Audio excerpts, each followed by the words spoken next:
welcome back to Lamp Oil Stock. Today we're going to be looking at a Bible chapter. Which one are we looking at? Luke 15. Luke 15. Okay. Yep. All right. So this is the the prodigal son chapter. Right, right. Yeah, it is. That's one of the stories in it. Well, there's a couple of stories that it's three story. I think it's three in a row. No, it's. I think it's two stories, but before then, it's a overview. It's saying for the most part, hey, look, if you got something that's really important to you, and you lose one of that thing, whatever it is, then you're going to do whatever you can to find it and get it back. And then when you do get it back, you're going to be very happy about getting it. Well, yeah, that's absolutely true. So, in the beginning, it starts off with just a brief overview.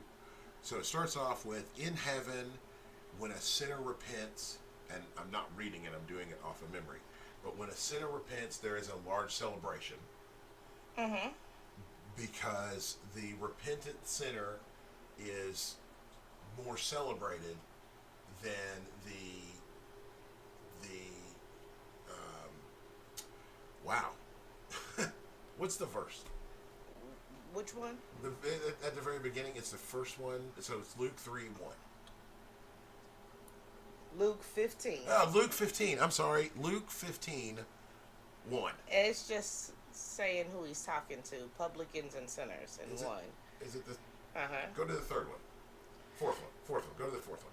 What man of you, having 100 sheep, if he lose one of them, doth not leave the 99 in the wilderness and go after that which is lost until he find it? Right. Okay. And this particular story is talking about shepherds, of course, going. So you have a group of sheep. One of them goes off. You go out and retrieve that sheep, and then you hold a celebration for the fact that you saved that sheep. Right, right. But we have 4 sheep. Yes. So if one of our sheep was to leave, we would of course go after it because it means something to us. But let's be real, most people who are listening probably don't have any sheep. So it's not really relevant in that way. And I feel like there's no need talking about it if you're not going to make it relevant to the people who's listening. Okay. Well, let's take the next one. 'Cause Okay. The Okay. next one is a woman loses a coin. Right. Okay, so a woman has a group of a group of coins. She loses one coin, and she will clean the entire house to find that one coin. And once she finds it, she will invite, or she will tell all of her neighbors that she's found the coin, and celebrate the fact that she has recovered it. Right, but when I read that, I think of a penny. If I lose a penny, I'm not gonna do shit for it, right? Because I lose coins all the time. So, yeah, it says 10 pieces of silver, but yeah, that's a quarter. I don't In have a today's piece. time, that's not that I much. don't have a piece of silver. Yeah, you don't have a piece of silver, but most people don't get silver pieces. So, when I think of it as like a dime or quarter, a penny or something. So not real relevant. That's why I said something that's important to you. Maybe if it said I lost, I don't know, I had 10 gold bars. Oh my God, woo, wouldn't that be great? And I lost one. Yeah, I'd tear down the city to find Okay, now follow me on this. I just want to bring this up. gold bar. I just want to bring it up. I googled it. A Okay. silver piece is right now. If you had one silver piece, it'd be $23. Yeah. If I lost $23, we are cleaning. I'm telling you, we are. Hey, you know how much I make. We will be cleaning for that $23. Well, see, I lose money all the time, but I know it's because Then as soon you as this is take over, it. we are about to clean it. You're about to look for And it. since I know it's because you have taken it for something I and didn't say anything, I didn't take I it. don't even look for it.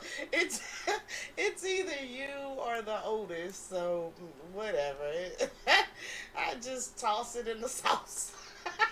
So you would look for a gold bar, though? Oh yeah. I tear down a city to look for a gold bar. So I'm feeling this, a piece of 10, 10 pieces of silver back then may have been something to them, but since we don't really trade in silver like that, it don't really relate. But okay, so, maybe if I said I had,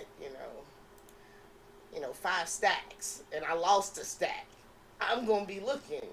Okay, I'm with you. I'm with you. But now, see, the point of the story, regardless of the monetary value involved, Right, right. regardless of the monetary value involved, is the celebration that would take place because you found it.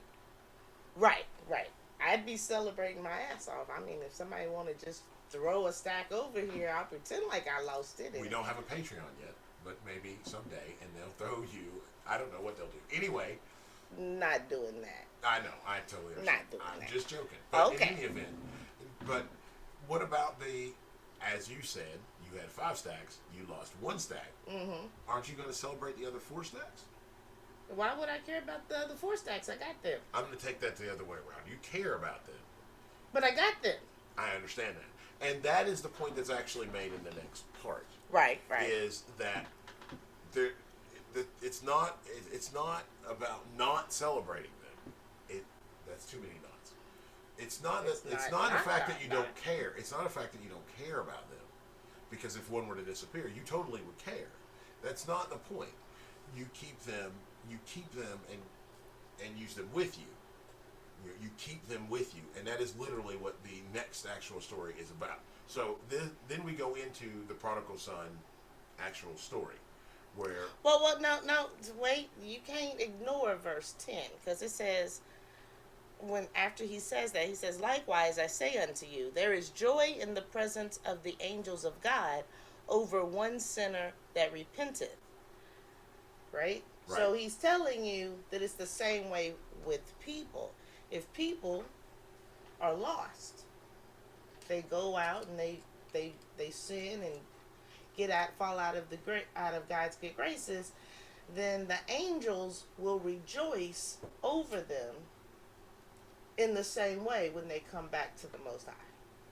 okay, I'm with you. Okay, well that was important, and you I trying wouldn't to. I wouldn't try. Anyway, I heard you. Let's move on. I'm not trying to skip it. Okay, so let's make sure we got it clear. All right. So the court of angels, or however you want to say it, celebrate the return of anyone coming back to the truth. Right, right. Now, correct me if I'm wrong. We just did atonement, Right. right? Which is our opportunity, as we explained in one of our previous videos, your opportunity to get right with the Most High, to come back into the fold. Right, to repent and come back. Okay, so now we can do the prodigal son story. Right. Go ahead. Okay, so, and like I said, I can't, I'm not, you got it over there. But I do. I'll go for it. You Okay. Just correct me if I'm wrong. Okay. I will. So, what ends up happening is we have a family of 3. Oh, come on now. It don't say no family of 3. Well, we know it is the father Right. and 2 sons. Uh-huh. That's a family of 3. Oh, so the wife was what? She dead? No, what? What about the daughters? Okay. We not have a family, and there are 3 male children. 2 male children. There are 2 male children. Oh, there are 3 males in the family that we know about. Right. Okay. Right. 3 males that we know about. I'm just saying, don't add to take away. Fair enough. Fair Okay, enough. go ahead. They had to have had a mother at some point. That's totally true. Okay, A so good mother. she's obviously wonderful, and Right. I can prove this here in a moment, but we'll get to that. Mm-hmm. So we have the father, Yep. we have a son, and we have an older brother. That would be 2 sons, right? Yeah, I know, but we have Yeah. the son and we have the older brother. Now, the son, The that we're younger talking- son. the youngest son, Right. says to his father, "Listen, give me my inheritance. Mm-hmm. I want to go use it now." Yeah. Right? And the father says, "Okay, hey, you want to go? Peace out." So he gives him his inheritance, Mm-hmm. and the son leaves to I believe, faraway land is what it says. Into a far country, right? Into a far country. Right.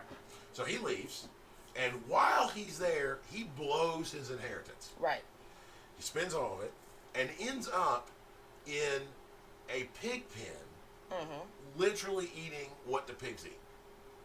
Right, right. But let's not skip. It says he wasted his substance with riotous living. Now, we're going over this because I read a chapter with my kids every day, and this is the chapter we read. And my oldest daughter brought out the fact that when it said riotous living, to riot is to go against. So what he was saying that the son went out and spent his stuff, and he was going against his upbringing, and he was going against the Most High in the way he chose to live. And then he ends up selling himself into slavery so that he can eat the scraps of the pigs, That's some rough which is slavery. kind of nasty. That is some rough slavery. I don't even get it. Now he then laments. He laments Right. that if he was a worker, if he was a, I don't believe it didn't actually say worker, if he was a laborer for his father, he would be eating far better than this and would have food left over. Right. He'd have much more stuff than he would in the condition he's in. Because right now he's happy to get those pig scraps. Right. And he then says, I believe he prays and says, I will go back to my father. No, he says, Lord, I have sinned against you, and I will go back to my father as a laborer, I believe. Well, you just kind of bungled that out loud, but I Alright. forgive you because you ain't looking at it. It says, Give it to I me. will arise and go to my father, and will say unto him, Father, I have sinned against heaven and before thee, and am no more worthy to be called thy son. Make me as one of thy hired servants. And that's Luke 15, verses 18 and 19. I was trying for the spirit of the thought. You were right. I'm sorry. I was wrong. Well, you was bungling it. And when I'm looking at it and you bungled it so badly, it's just horrible. Thank you for fixing it. Okay. Hey, that's what All I'm right. here for. I'm going to help me. Go for it. I love you. I love you. That was awesome. Okay. So, anyway, as we go back to the story, he says this, and the next thing he does is he rises up, goes back home. Right? Now, on his trip home, some laborers for his father see him coming, Mm-hmm. and they run off and tell the father, hey, your son's on his way back. What do you want us to do? And the father says, we're going to kill a fatted calf, get a ring and put it on his finger, clothe him in good clothing, right? For my son has returned. Right. So, I can do some of this from memory. right, Okay. right. I think you added in his servant song because it says the father saw him from afar off. But I like your improv. So we just going to keep that in there. No, I'm not, let's not add, but I thought the Well, servant that's song. not adding. That's improvisation. No, we're not right? doing, we don't, no. Well, fine. Then you were wrong. Okay, I'll take Then that. you were just wrong. Okay, It said. we do not Bible improv. That's not how this works. What does it say? But when he was yet a great way off, his father saw him and had compassion and ran and fell on his neck and kissed him. What, isn't before that I thought a servant song. No, just the father. Okay, all right, fair enough. All right, so he does. Well, and he, wait. What? That was verse 20 of Luke 15, but let me read the whole verse because I started at the second sentence. Okay. It says, and he arose and came to his father. But when he was yet a great way off, his father saw him and had compassion and ran and fell on his neck and kissed him. Right. Okay. Okay, That was the whole verse. Is it the next verse where he tells his servant to get him a ring and get him a coat and kill a fatted calf? All that happens. All that happens, yeah. But the next verse is him saying, Father, I've sinned against heaven and in thy sight, and am no more worthy to be called thy son. So that's And then the father said to his servants, bring forth the best robe, put it on him, and put on a ring on his hand, and shoes on his feet. And then he says to bring the fatted calf and kill it, and let us eat and be merry. Right. Right. Okay, now, let's go to the next part of the story. So we just gonna skip the fact that he said, I have sinned against heaven in thy sight. No. That's what we're going to bring up next. But you was just trying to skip that part. Okay, not trying to skip it. Okay. Gotcha. All right, so let's talk about that particular part. Right. So the son, right, not only asked for forgiveness from his father, but he also expressly repents of what he has been doing. Right. Right. Well, because he's been living a riotous life and it's gone to crap. Right. So first he says that he needs forgiveness from the Most High. That's correct. Because that's the person he sinned against first, right? Because he went against God in order to do what he did. Right. And then my inheritance, I want it now. And then he sins against his dad, right? So he needs to ask for forgiveness for both of those. That's correct. So one of them is because he went out living a life breaking the laws. That was against the Most High. But against his father, he also took half of his father's inheritance, right? He took half of his inheritance. So if my inheritance is in sheep, and I got 40 sheep, each year my sheep are going to add to how many sheep I have, right? Because they're going to mate. But if you take 10 of them now, then next year I only have 10 sheep that are going to produce offspring. So you've set me back a huge amount. So what you're going to get today while I'm still alive would not be anything close to what you would have gotten if you had waited some years. And you also cut your brother's inheritance by taking your half right now, because no matter what, he's still got to make up. Okay. So that's how he had sinned against his dad, because he made them poor. Right. The whole family poor by doing what he did. Absolutely. And not only that, he wasted it. Right. I mean, he wasted it. We're not even talking about like he took it and, lived a life and was going on. No, dude straight up wasted it. He lived a riotous life, as it says in the previous one. And he ends up literally eating with the pigs. So he's wasted everything. But isn't that what most people do today? Right? They get 18 and then it's like, hey, give me a car. I need a car. I need money for college. I need all of this stuff so I can leave and start my life.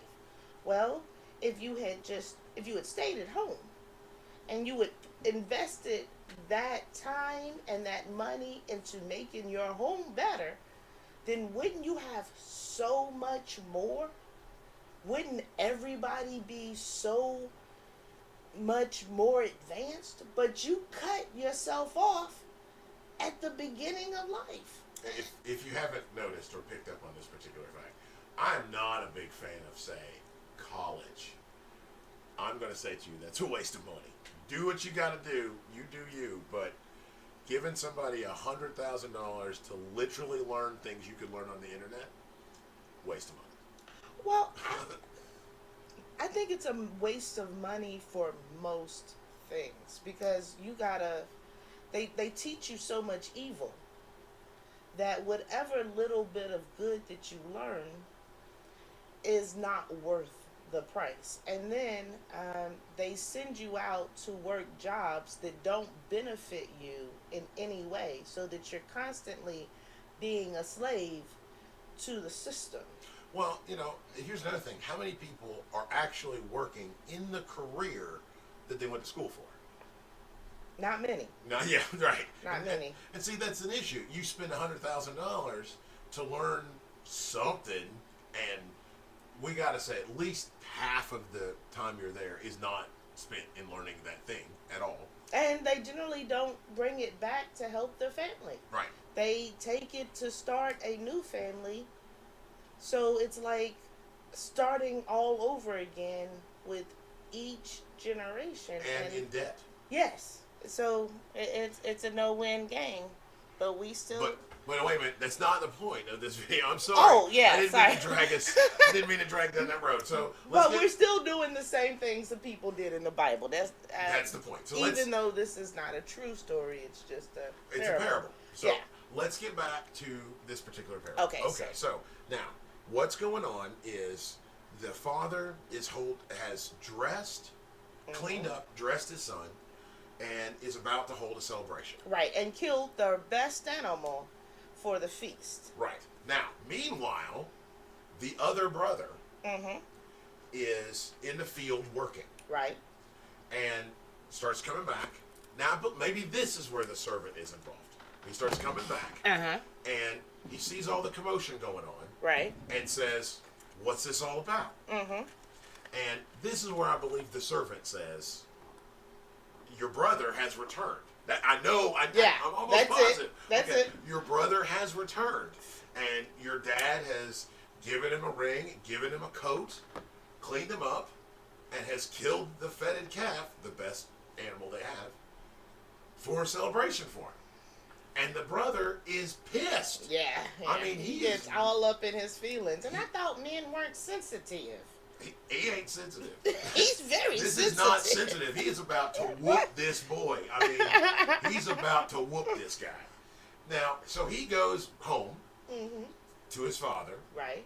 And says, hey. No, he don't go home to his father and say nothing. He refuses to go into the celebration. He's just mad. He refuses to go in. What verse is that? And I don't know. I'm not knocking it. I'm just... and came Drew neither, and he got blah, blah, blah, he said, okay, and he was angry and would not go in. Therefore came his father out and entreated him. That's Luke 15 verse 28. Okay, so his father comes out to him. Right. My fault. If you notice, ye with the book seems to win every time. Huh. I know. Wonderful helpmate you are. Yes, anyway, I am. Okay, so the father comes out and Right. he asks. He says, why? What is going on here? And the father explains to him that his son was dead and is now alive. And that is why we were celebrating. Right. And the brother is like, but what about me? I've been here the whole time. And I believe, you need to read this part, but I believe that he says, you have been with me. You've been with me the whole time. And I think that's where the story ends. Is that what he says? What does he say? Okay, so the son is like, what the hell? I've been here doing this thing the whole time, and you've never killed a fatted calf for me. You've never thrown this party. You've never done all of these things. And the father's like, verse 31, and he said unto him, Son, thou art ever with me, and all that I have is thine. It was meet that we should make merry and be glad, for this thy brother was dead, and is alive again, and was lost, and is found. So, the father says, everything that I have, you're going to get. You've been here. You've been doing the right thing. There's no need to celebrate that, is Right. what the story is saying. There's no need to celebrate the fact that you're doing what you're told. But when someone gets lost, when someone leaves, and then they come back, we're celebrating the fact that they came back to the truth. Absolutely. We're celebrating the fact that they're no longer dead, because that's what you are when you leave the truth. So the son that was at home doing the right thing, he had nothing to worry about. He was alive. He was going to get the worldly things, but he was also going to get the kingdom. The son that's dead, though, the son that sinned, the son that left, he had lost everything with that when he walked away. And he came back. And so he came back to life. That means that he's going to be able to get into the kingdom. And that's what we as Israelites should care about. I tried to explain it to my kids. I said they do the same thing. Because they'll talk about, I'll say somebody did something. And I'll say, I'm so happy that they did it or whatever. And some of my other kids will be like, well, I do that all the time. That's what I do all the time. I'm like, yeah, it's what you're supposed to do. But when this person wasn't doing it, and then all of a sudden they, got their act together and started doing it, of course I'm now happy. Maybe I should celebrate them more. I said that. But to be real, you only really pay attention to when somebody's out of line. And maybe that's a shame, but that's the way, that's just life. Yeah, no, that's true. Now, I want to talk about this story a little bit more for a second because I've read this story a lot over the time that we've been Israelites. Okay. So, when I first read this story 10 years ago or something, when I first read this story, of course I grew up in this story, but when I first was reading it and trying to understand this story, I saw myself as the prodigal son. Okay, because I had been out in the world doing who Joe what, and doing all kinds of crazy. And then finding the truth and coming into the truth, I felt like the prodigal son. Right. Right? So, been in the truth for a while, trying to finally get my act together and those type of things. And you start sharing the truth with other people, or trying to share the truth with other people. And every now and then people say, oh yeah, I hear what you're talking about. And they start coming to the truth. And I started to feel like the brother, the older brother, going, well, why are we partying for you when, I've been doing this long. Yeah, I've been doing this for a while. Nobody threw a party for me. Right. Right? So then, a little bit later, we read the story after we had kids. You read the story with your kids, and I feel like the father. Mm-hmm. Right? Not the Most High. The father in the story. Mm-hmm. I feel like the father in the story. Because you have kids, and you look at them, and you go, God, I hope they don't go on the wrong path. And, they do stupid. I mean, they're kids. And when they do stupid, you were so happy when they realized that what they were doing was wrong and come back and start doing the right thing. Right. And you start coming back and you're like, all right, but, then you look at I feel like I've had to have that conversation that the father has with the older brother where you're like, because we have we have 6 kids.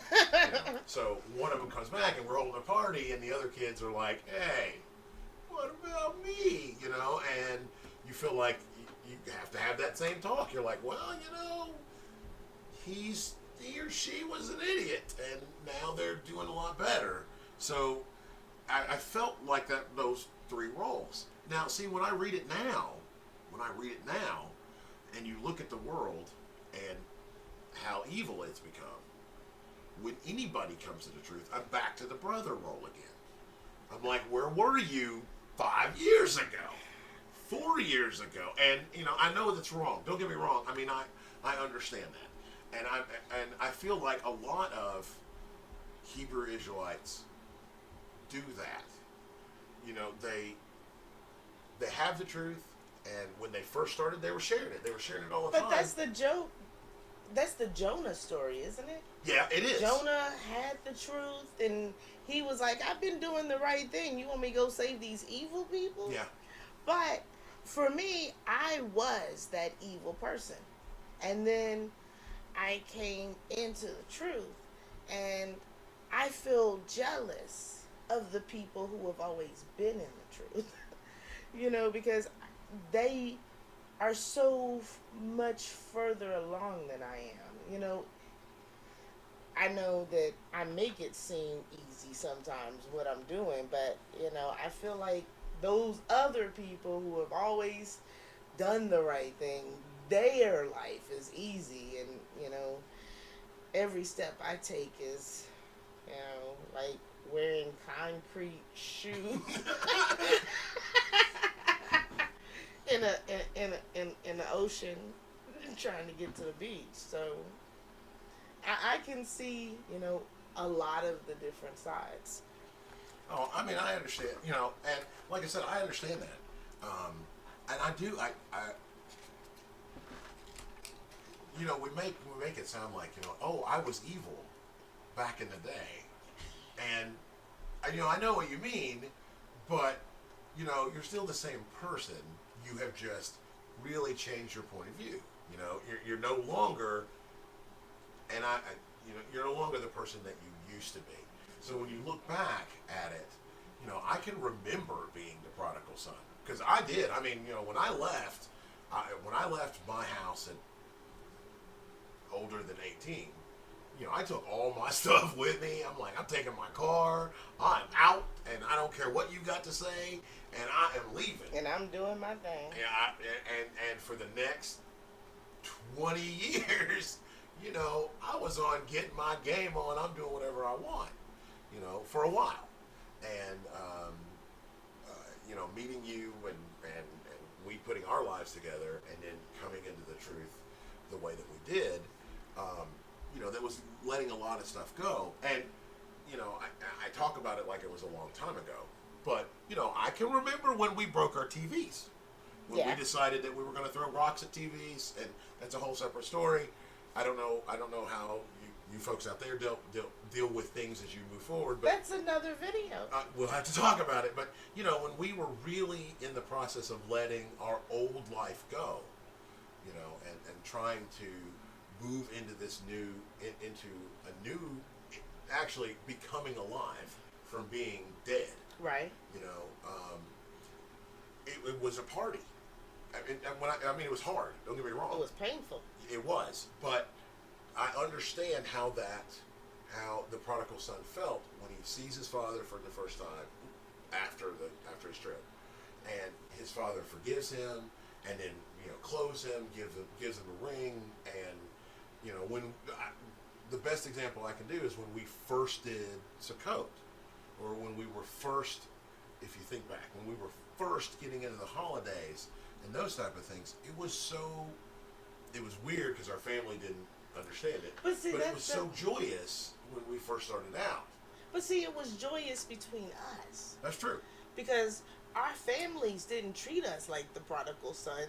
They treated us like we had just left. Oh, they treated us like dirt. I mean, I was fairly very evil, and I was treated a whole lot better by my family when I was me. Then when I started, following the laws and getting into the belief my family says they have. So I didn't feel that prodigal son in that sense with them, but the lightness that came over my soul, the inner warmth that I had once I started taking steps towards him felt like a celebration in a way, because I just felt a whole lot better than I had. Yeah. It's hard to explain though. So, but I bring it up. I bring it up because, like I said, it to me it was like, it was like a celebration when it was starting off, and as time goes on, I'm going to relate it more to the older brother. He was in the field working, and now I love being in the truth. I'm very happy to be in it. It's work. There's a lot of joy involved. Don't get me wrong. There's a lot of joy involved, but sticking with it, doing what needs to be done, a lot of work. It doesn't just come easy. It's a lot of work. I think of the Bible verse, and I don't have it in front of me, but where it's sweet to the taste, but it's bitter when it hits it's your eating stomach. the scroll. That's in, I want to say it's in Revelations where he tells John to eat the scroll, and it's sweet in his mouth, and then it's I don't remember what the word is, but it's it's sour and bitter in his stomach. Yeah. Yeah, because there's this joy that you have being in the truth that's kind of always with you, but seeing what the world is after you wake up out of that sleep that you're in. It's it's not it's horrible. You look at your people and you love them, and you see that they're just dying, and they don't understand. Right. Right. Well, that's another video Well, right, that right. we'll have to do at another time. So, Right now, talking about this particular one, with this particular one, this is Luke 15, right. and It's a good read. I know a lot of camps are big on verses. Oh, I got a verse. Give me this verse. Give me this verse. But I don't think you really understand the Bible unless you read in context. So reading the whole chapter and getting an understanding of what's going on just helps you in every way. It helps you in every way because it really shows you how to deal with circumstances that are going on in your personal life if you take away the fact that it happened thousands of years ago and try to relate it to events that are going on now. It helps you deal with your everyday problems that arise. well, now I also want to look at, I want to talk about one last thing. I hope this has been some encouragement to you to hear how we have looked at this particular verse. All right? Chapter, thank you. Because, as a Hebrew Israelite, it's difficult because we are the Most High's peculiar people. And it's hard to be strange. It's hard to be strange. Like we just celebrated Day of Atonement, and I'm the only one at work who does anything even remotely like it, and spent hours today trying to explain to people why I had to take off yesterday. Why wasn't you at work? Let me tell you. Let me kind of walk you through the story, and so that's and it's a thing, and the pressure to conform and just be like everybody else is very difficult. And as a Hebrew Israelite, you've got to face it, and you've got to face the fact that you don't do Christmas, you don't do any of that other stuff. So hopefully this has been an encouragement to you, and anyone out there, if you've got a question or something like that, please let us know so we can talk about it. Do you have anything else to do? Kwame Yasharala? That's it.